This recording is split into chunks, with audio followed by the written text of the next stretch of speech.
എല്ലാവർക്കും നമസ്കാരം. ഇന്ന് നാരായണീയം 12ാം ദശകത്തിലെ 10ാമത്തെ അതായത് അവസാനത്തെ ശ്ലോകത്തെക്കുറിച്ച് ചിന്തിക്കാം. ഹരേ നാരായണ. അഭ്യുദ്ധരം നധധരാം ദശനാഗ്രലഗ്നമുസ്താങ്കുരാങ്കിത ഇവാധിക പീവരാത്മാ ഉദ്ധൂതഘോരസലിലാജലധേരുദഞ്ജൻ ക്രീഡാവരാഹവപുരീശ്വര പാഹി രോഗാൽ. ഓം ശ്രീകൃഷ്ണാർപ്പണം. ശ്രീകൃഷ്ണായ നമോ നമ. സർവത്ര ഗോവിന്ദനാമ സങ്കീർത്തനം. ഗോവിന്ദ ഹരി ഗോവിന്ദ. ഇനി ഈ ശ്ലോകത്തിലെ ഓരോ വാക്കുകളുടെയും അർത്ഥത്തെക്കുറിച്ച് ചിന്തിക്കാം. അഭ്യുദ്ധരം നദ ധരാം. അധ ധരാം അഭ്യുദ്ധരൻ. അധ പിന്നീട്, ധരാം ഭൂമിയെ, അഭ്യുദ്ധരൻ ഉദ്ധരിച്ചു. അതായത് ഭൂമിയെ വരാഹമൂർത്തി തേറ്റമേൽ എടുത്തതിനു ശേഷം അതിനെ മേലോട്ടുയർത്തുവാനായി ദശനാഗ്രലഗ്നമുസ്താങ്കുരാങ്കിത ഇവ, തേറ്റയുടെ തലപ്പിൽ പറ്റിപ്പിടിച്ചിരിക്കുന്ന ഇളം മുത്തങ്ങയോടുകൂടിയവനോ എന്നു തോന്നും വണ്ണമുള്ളവനും.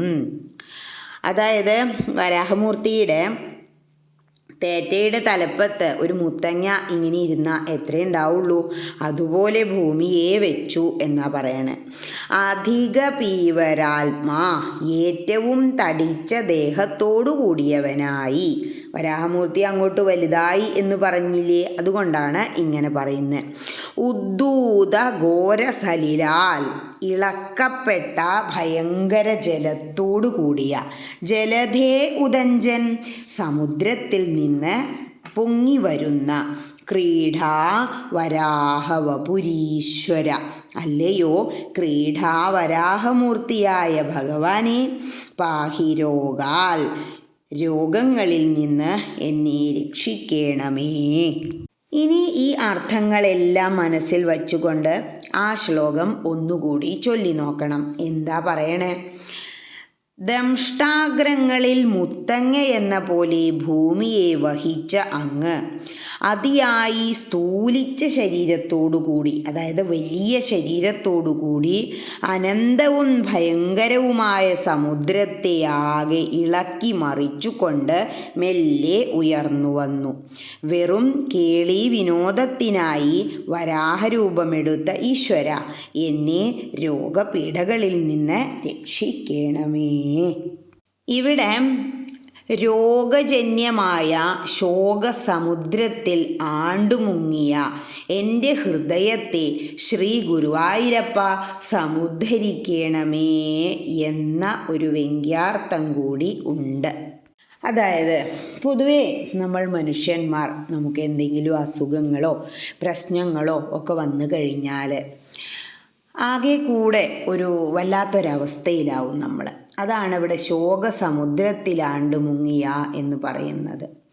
ഭഗവാൻ ഇപ്പോൾ ഇവിടെ സമുദ്രത്തിലേക്കേണ്ട ആണ്ട് മുങ്ങി ഭൂമിയെ കണ്ടെത്തി പൊങ്ങി സന്തോഷത്തോടു കൂടി. ഇങ്ങനെയാ ക്രീഡാവരാഹവപുരീശ്വര, ഒരു കളി പോലെയാ ഭഗവാൻ അത് ചെയ്തത്. അത്രയേ ഉള്ളൂ നമ്മുടെ കർമ്മങ്ങൾ എന്ന് മനസ്സിലാക്കുക. ഇതെല്ലാം നമുക്ക് വിധിച്ചതാണ്. ഇനി സന്തോഷം വന്നാലും സങ്കടം വന്നാലും അതിനെ എങ്ങനെ ചെയ്യണം?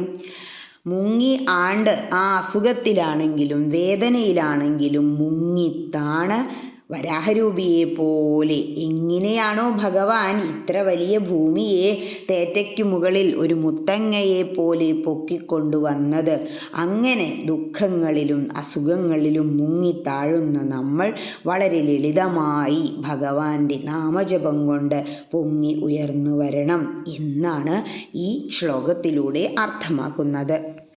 അങ്ങനെ ഈ കർമ്മകാണ്ഡത്തിൽ നമുക്ക് വിധിച്ച എല്ലാ വേദനകളിൽ നിന്നും വിഷമങ്ങളിൽ നിന്നും മുങ്ങിപ്പൊങ്ങി ഉയർന്നു വരാനുള്ള മനക്കരുത്ത് ഭഗവാൻ തരട്ടെ എല്ലാവർക്കും എന്ന് പ്രാർത്ഥിക്കുന്നു. ഹരേ കൃഷ്ണ. ഇതോടുകൂടി 12ാം ദശകം സമാപിച്ചു.